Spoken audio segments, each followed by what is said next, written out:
Lusot na sa ikalawang pagbasa sa Kamara ang Resolution of both Houses 7 o yung panukalang pag-amyenda sa economic provisions at ang pagbawi sa prangkisa para sa pag-operate ng SMNI. Nakatutok live si Tina Panganiban Perez. Tina. Emil, aprobado na nga sa ikalawang pagbasa ang RBH 7 para sa Economic Charter Change. Walang binago ang plenaryo sa inaprubahan ng Committee of the Whole. All those in favor, please say aye. Aye. All those against, say nay.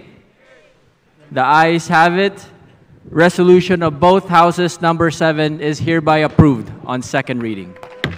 Congratulations.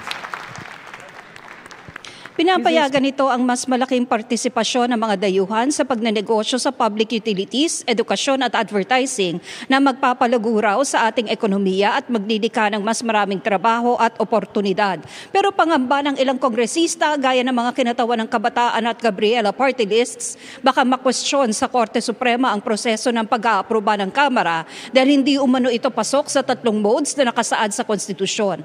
Pero tiwala ang liderato ng Kamara na naaayon sa konstitusyon ang ginawa nila. Tiniyak din ng liderato ng Kamara na hindi mababaliwala ang Senado dahil hiwalay na boboto ang Senado at Kamara sa Tsa-Tsa.